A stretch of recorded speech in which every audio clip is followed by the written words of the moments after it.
diferente, tá bom? Todo mundo tem o livro aí? Abra na página 51.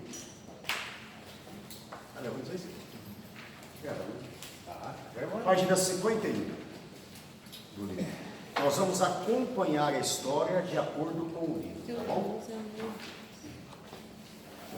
Deixa eu achar um mapa aqui para a gente entender. Esse mapa aqui é o suficiente. Vou pegar aquele antigo mesmo. Para a gente entender aonde acontece essa história, tá? Vamos lá. Aqui. No livro de Ruth, ele foi escrito na época dos juízes, tá? Então ele está inserido no livro que nós lemos, né, anteriormente, na mesma época que foi escrito o livro dos juízes. Tanto é que se você ler o versículo 1 aí, ó, aqui, no próprio livro aí, tá? Capítulo, aqui, ó, 4.1, o livro de Ruth, data e autoria. O livro de Ruth informa, logo do primeiro capítulo, que houve fome na terra, nos dias em que os juízes julgavam. Então, ele foi escrito na época dos juízes. Autoria, ninguém sabe, na verdade, é uma incógnita, né? Autoria, alguns acreditam, muitos deles atribuem que foi Samuel que escreveu o livro de Ruth, tá? Mas o que acontece? Vai dizer aí o texto, no capítulo 1, que houve fome. Vamos abrir a Bíblia aí para ver, é importante, isso aqui é legal. Capítulo 1 de Ruth, quem tem a Bíblia aí é o seguinte, ó. Capítulo 1 de Ruth diz assim: e sucedeu nos dias em que os juízes julgavam que houve uma fome na terra, pelo que um homem de Belém de Judá, ele era da onde? De Belém de Judá. Aqui, ó, por quê? Vamos lá, aqui está a terra que Judá conquistou, lembra? Ok? Jerusalém ficava onde? Na tribo de Benjamim. Jerusalém. E perto de Jerusalém ficava Belém. Belém já era terra de Judá. Ok? Terra de Judá. Então, tanto é que Jesus nasceu aonde, hein? Belém. Tá? E isso já nos faz lembrar, porque Jesus era de Belém, e esse homem, que a Bíblia vai falar o nome dele aí, ó, no versículo 2, chamado Elimeleque, tinha uma esposa, seu nome era Noemi, tá? E tinha dois filhos, Malom e Quilion. Agora, veja bem, eles eram de Belém de Judá, ok? Mas o versículo 2 vai dizer que eles eram efrateus de Belém de Judá. Eles eram efrateus ou belemitas? Aí que tá. Vamos lá. Por quê? Existia a Efrata. Antigamente existia aqui nessa terra um lugar chamado Efrata. Só que depois disso fizeram pertinho dali Belém, e Belém sobressaiu e Efrata ficou escondido. E na verdade, trocando por miúdos, Efrata é o antigo nome de Belém. Então quando diz efrateus ou belemitas, é a mesma coisa. Eles eram efrateus ou belemitas? Eram efrateus e belemitas. Ok? Mesma coisa que eu dissesse assim: eu sou de Porto Ferreira ou sou paulista? Faz diferença? Eu sou porto ferreirense, mas sou ferreirense, mas sou paulista também, não sou? A mesma coisa. Então, é o antigo nome de Belém, era Efrata. Por isso que a Bíblia vai dizer que eles eram efrateus. Tá. Mas aí vai dizer que houve fome em Belém. Ok? E como aconteceu a fome em Belém, aonde eles estavam aqui em Belém? A Bíblia vai dizer que eles foram peregrinar a uma terra. Que local? Chamado Moabe. Bem aqui. Não fazia parte das 12 tribos conquistadas. Então eles saem aqui de Belém, dão volta pelo Mar Morto e vão parar em Moabe. Ok? Então vamos. Deixa eu te fazer uma pergunta assim, ó. A Santa Cruz das Estrelas é Santa Rita. Sim. Seria igual? Não, porque é Santa a mesma, Cruz... o que você está falando é da mesma cidade? Não é... Era depois de Belém? Ou é um espaço que é de Belém? O espaço ali chamava Efrata. Igual a Santa Cruz das Estrelas, que é no perímetro de Santa Rita. Só que nesse espaço Efrata nasceu Belém. E Efrata foi sumindo. E ficou só Belém. Deu para entender? Não sei se... Belém cresceu e Efrata foi ficando até desapareceu o nome Efrata. Tá? Mas existia um lugar ali chamado Efrata. Aí, como surgiu a cidade de Belém, foi crescendo, Efrata foi diminuindo, sumindo, ao ponto de ser trocado de Efrata para Belém. Tanto é que para frente, aqui, depois dessa dos juízes, você não vai ouvir mais o nome Efrata, só vai ouvir Belém. Ok? Vamos lá. Então, por causa da fome, eles saíram de Judá e foram para Moabe. Agora, olha que interessante, a fome, segundo Flávio José, não era uma fome que não tinha como viver ali. Era uma fome passageira. Tanto é que pouco tempo depois, Efrata voltou ao normal, Belém voltou ao normal. Só que por causa da crise, do problema, aconteceu o que acontece com muitos crentes. O que eles fazem? Na luta, no problema, vou mudar de cidade. Vou sair desse emprego. Não é? Vou sair da igreja. Porque aqui nessa igreja aqui tem muito problema. Vou sair dessa cidade que vou para outra cidade. E é o que eles fizeram, saíram. E a palavra Belém, o que quer dizer a palavra Belém no hebraico, hein? Casa do pão. Casa do pão. A palavra Belém, né? Belém, casa do pão. E para onde eles foram? Para Moabe. A palavra Moabe, no hebraico, quer dizer desejo. Só que na sua etimologia, lá na raiz, ela não é só desejo. Ali por trás da palavra desejo tinha uma maldição. Qual é essa maldição? Por quê? Aí a gente tem que voltar lá e encontrar. Moabe, vocês lembram de Moabe e Amon? Moabe e Amon eram quem? Filhos de quem? Eram filhos de um incesto. As filhas de Ló, não achando marido, né, fugiram, lembra daquela Sodoma e Gomorra, caiu fogo e enxofre, então não tinha marido para casar. A mãe morreu, porque virou tempero, virou estátua de sal, olhou para trás, ok? Aí as filhas, não vendo com quem casar, fizeram o quê? Um incesto, e casaram-se com o próprio pai, chamava-se Ló. Do casamento, o incesto na verdade, de Ló com as filhas, nasceu quem? Moabe e Amon, os moabitas e os amonitas, que se estabeleceram. E os moabitas, quando Israel, lembra quando Israel foi conquistar essa terra aqui, que eles saíram do Egito e passaram por aqui? Quando eles foram passar, os moabitas fizeram guerra, não queriam deixar os israelitas passar.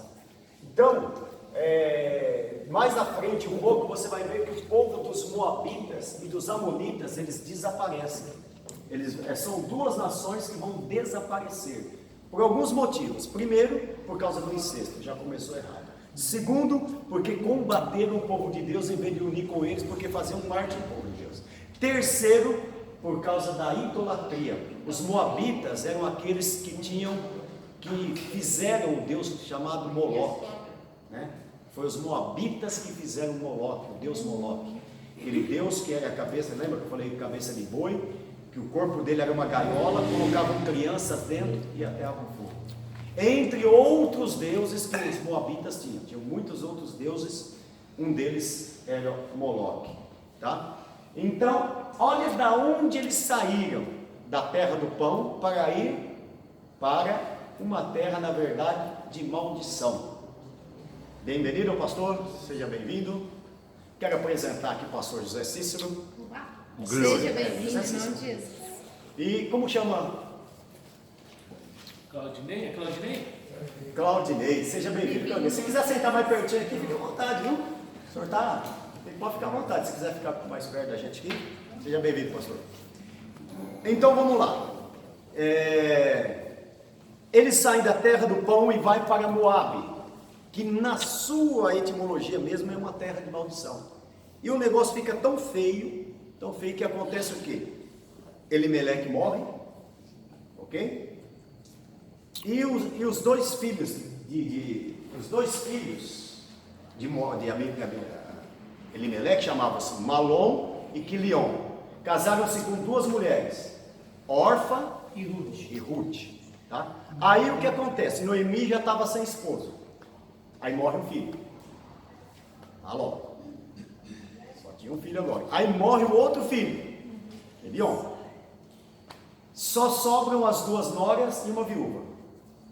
E as duas noras eram moabitas, tá? Moabitas. Já começou errado porque Deus, lembra que Deus não aceitava casar-se com um povo estranho?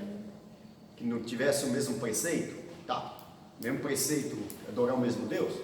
Aí morre Malom e Quilion e morre Elimeleque. Noemi não vê outra saída, ela ficou sabendo que a fome tinha acabado em Belém, que a fome acabou, e ela resolve então voltar para Belém. Voltar, certo? E chega para Orfa e para Ruth e diz: olha, é o seguinte, eu não tenho mais filho para dar. Lembra que como que era, funcionava?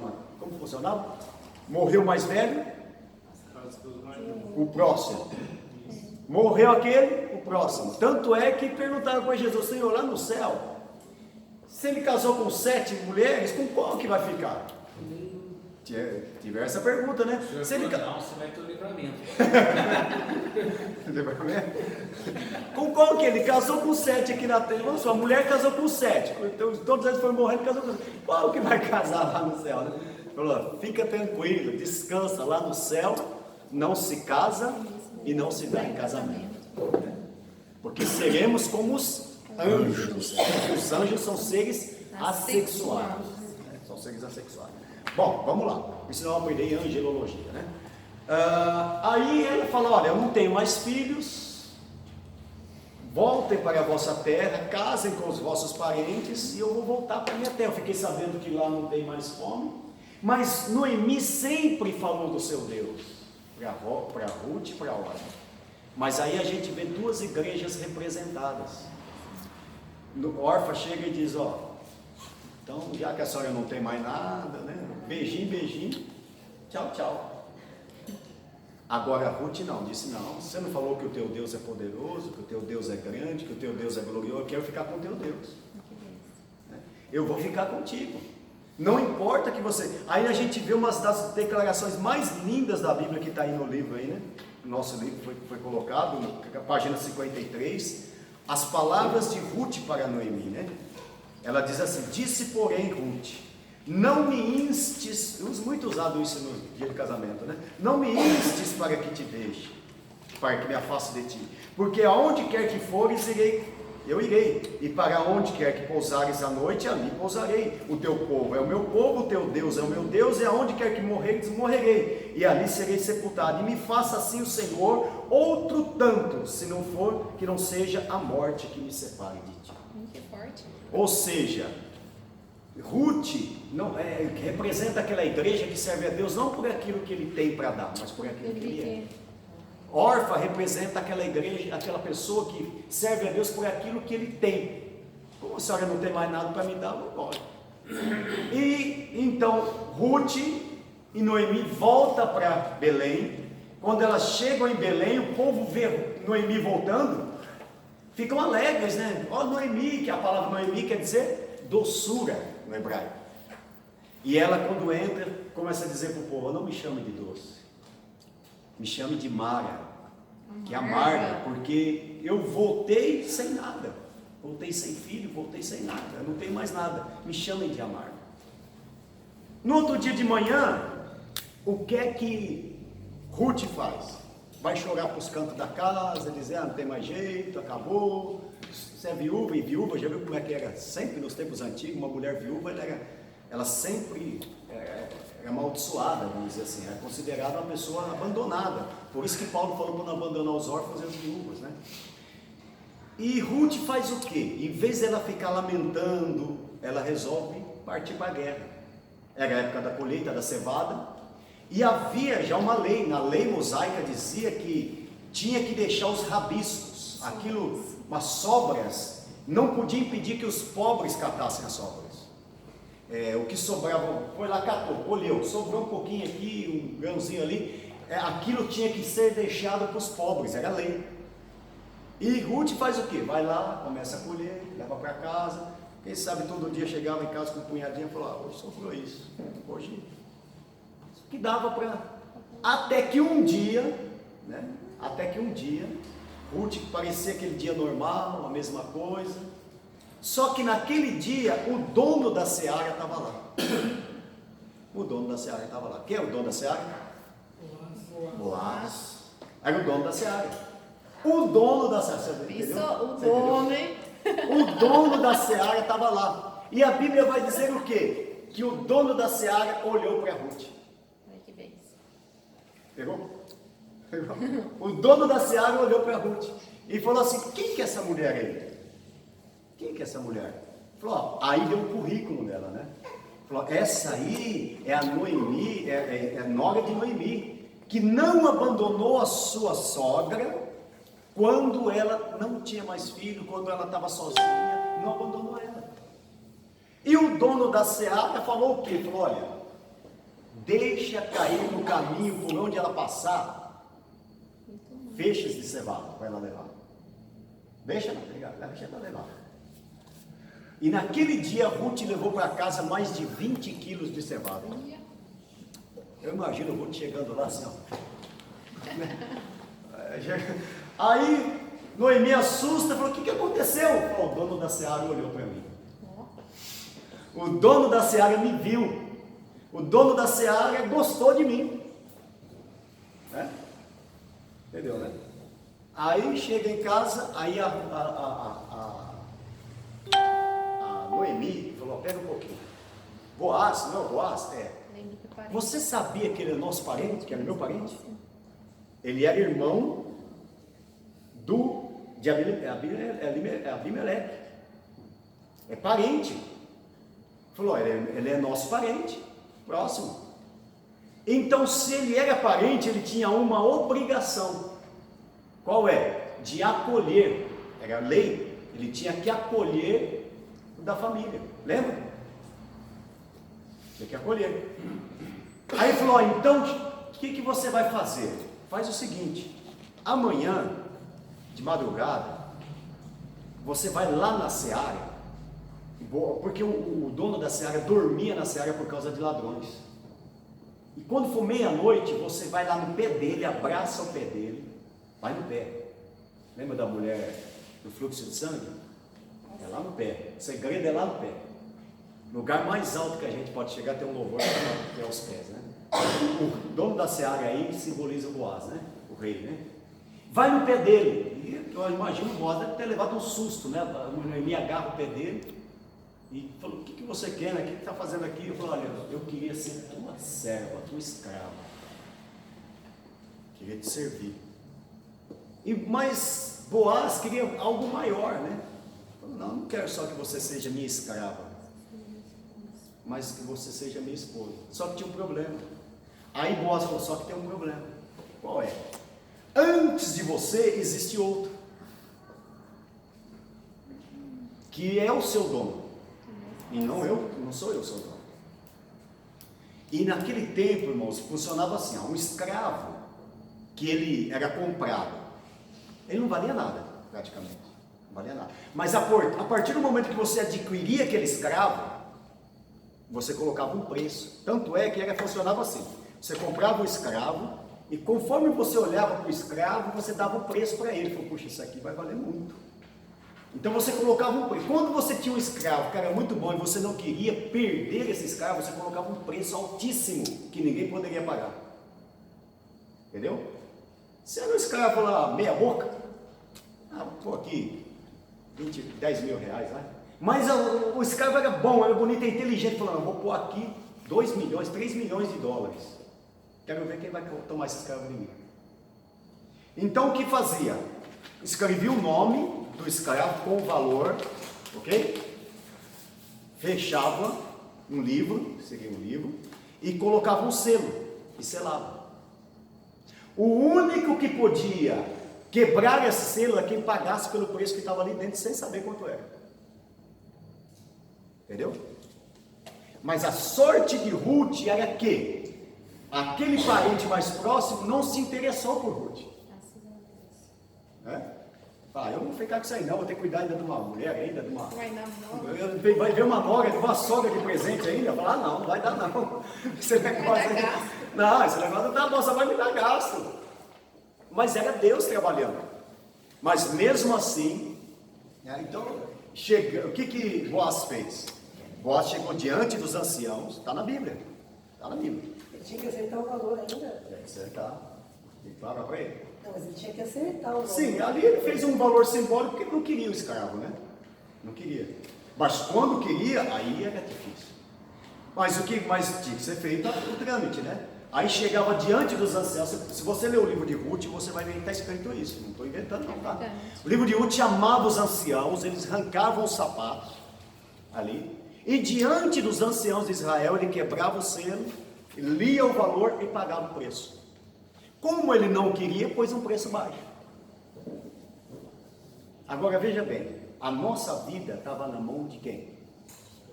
Do inimigo. Pertencemos a Deus, mas pecamos, fomos para longe de Deus, e o diabo tinha o domínio sobre a nossa vida. Mas veio um que fez o quê? Quer ver como você entende bem essa história? Abre o Apocalipse capítulo 5.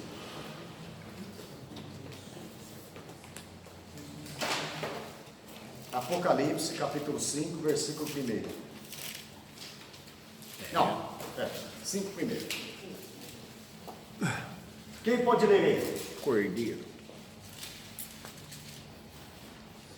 Vamos lá. Então vi na mão direita daquele que estava sentado no trono um livro em forma de rolo, escrito de ambos os lados e selado com 7 selos.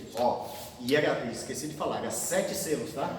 O livro enrolado, certo? Escrito por dentro e por fora. Por fora o nome do escravo, por dentro o valor. Selado com quantos selos? 7 selos. O nome do escravo lá dentro. Ok? Versículo 2. E aí, você? Vi um anjo poderoso proclamando em alta voz: quem é digno de romper os selos e de abrir o livro? Mas não havia ninguém, nem no céu e nem na terra, nem debaixo da terra, que pudesse abrir o livro, ou sequer olhar para ele. Eu chorava muito, porque não se encontrou ninguém que fosse digno de abrir o livro e de olhar para ele. Olha o que agora diz. E disse-me um dos anciões, me disse: não chore, eis que o leão da tribo de Judá, a raiz de Davi, venceu para abrir o livro e seus 7 selos. Amém. Dizeu: quem é digno de abrir o livro e desatar os selos e olhar para ele? O nome de quem que estava nesse livro? O nosso nome. E lá dentro, o preço. E qual foi o preço que Jesus pagou? Um preço que ninguém mais poderia pagar. O sangue inocente. E aí um dos anciãos disse: não chore, João. Eis aí o leão da tribo de Judá, que abriu o livro e desatou os seus selos. Agora veja bem, olha que interessante, não sei se eu já falei isso aqui. O ancião disse que era o quê? Um leão, não era? Sim. Não falou? Disse versículo 5. Não chore, João, eis aqui o leão. O ancião falou que era um leão. Aí o versículo 6 agora. E olhei, e eis que estava no meio dos 4 animais viventes, entre os anciãos, um cordeiro. Glória a Deus. O ancião fala: não chore, que está aí um leão. E quando o João vira para olhar, ele vê que meu Deus, cordeiro. Por quê? Era cordeiro ou era leão? As duas coisas. Porque veja bem, no céu ele sempre será leão, mas para nós ele sempre vai ser o cordeiro. Tirou o pecado do mundo. Quem que nos remiu? Não foi o cordeiro? Quem nos resgatou? Por isso que João Batista diz: eis aí o cordeiro de Deus que tira o pecado do mundo. Então João, como ele era ainda um ser humano, ele só podia enxergar o cordeiro. Para a igreja ele sempre será o cordeiro, mas no céu ele sempre será o leão, né? Por que leão da tribo de Judá? Isso é fácil, né? Leão da tribo de Judá, por quê? Porque o símbolo da bandeira de Judá era um leão, ok? E Jesus vem de que tribo?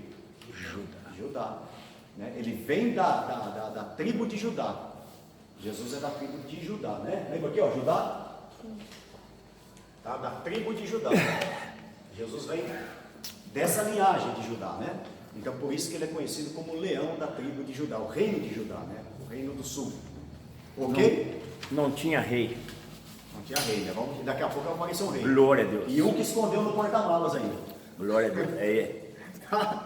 Amém? Deu para entender a história do livro de Ruth aí? E o que acontece? Boaz se casa com Ruth. Beleza? E casou com Ruth Se deu bem. e nasce um menino. Versículo 4, versículo de número 17. Acabou a bênção? Não acabou não, porque a bênção na vida do crente nunca acaba, mano. Olha, uma moabita entra para a história de Israel. Uma moabita, né? Entra para a linhagem de Israel. Vamos lá. E as vizinhas, versículo 17, e as vizinhas lhe deram um nome, dizendo, a Noemi nasceu um filho. Na verdade que era filho de Ruth, né? E chamaram o seu nome como? Obed. E Obed era pai de quem? Jessé. E Jessé era pai de quem? Davi. Entrou para a linhagem de Israel. Glória a Deus. Entrou na linhagem do Salvador, que vem de lá de trás. Por quê? Esse Boaz era parente de Raabe. Na verdade, Raabe foi tataravó de Raabe, a prostituta, né? Foi tataravó de Davi. Nasceu depois de Boaz, dessa linhagem veio Boaz, e de Boaz veio Obed, de Obed, Jessé, de Jessé, Davi. Por isso que o cego vai dizer, né? Jesus, filho de Davi, Porque da linhagem. tem misericórdia de mim, né? Da linhagem de Davi, nasceu o Salvador. Falando em Davi, é bom. A bandeira de Israel tem o que? Uma estrela, né? Lembra? Isso foi de Davi? Estrela de Davi. De onde acredita-se que veio a estrela de Davi? Acredita-se, tá? Davi, é David, tá? No alfabeto grego, Davi é alfa, beta, gama, delta, certo? Alfabeto. Por isso que alfabeto vem de alfabeta, que é as palavras do alfabeto, alfa, beta, gama, delta. A última palavra do alfabeto grego é ômega. Por isso que Jesus diz, eu sou o alfa e o Ômega. primeiro e o último, início e o fim, o princípio e o derradeiro. Então a palavra Davi, o D, era um triângulo. E a última letra, um triângulo também. Acredita-se que pegaram esses dois triângulos, colocaram um dentro do outro e criou a estrela de Davi. Tá? É o que mais se aproxima aí, que até hoje ninguém sabe ao certo mesmo, mas é o que mais se aproxima, é isso. Mesma coisa o peixinho, né? Lembra do peixinho? Como que surgiu a história do peixinho? Tem muita gente que coloca no carro um peixinho, mas sabe? O peixe é o seguinte, na época de o rei, o porta-mala aqui para vocês, Mas falou, né? vamos chegar nele lá, não podia. Na época da perseguição de Israel, eu aproveitei esse gancho aí, na perseguição, eles estavam perseguindo, matando, jogando os crentes para os leões comerem, jogando na cova dos leões e tal, né? Matando os crentes. Então o que acontece? Você tinha que ser um crente camuflado, escondido. Só que os próprios cristãos, por dinheiro, por fama, por medo, começaram a denunciar os outros cristãos. Falaram, fui lá numa reunião lá e tem um monte de crente lá, ia lá. Então eles fizeram um código para se comunicar.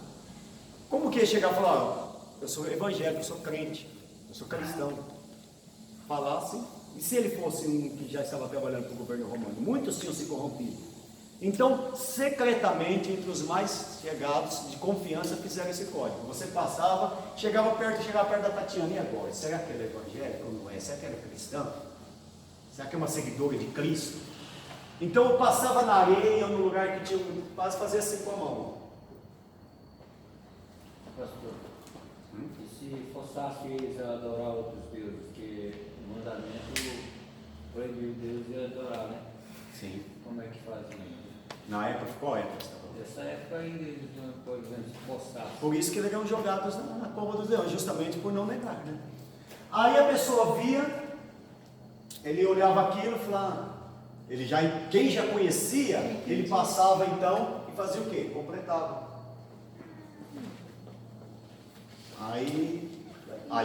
Agora ele já podia conversar com ele, sabia que ele era um cristão. Só que com o tempo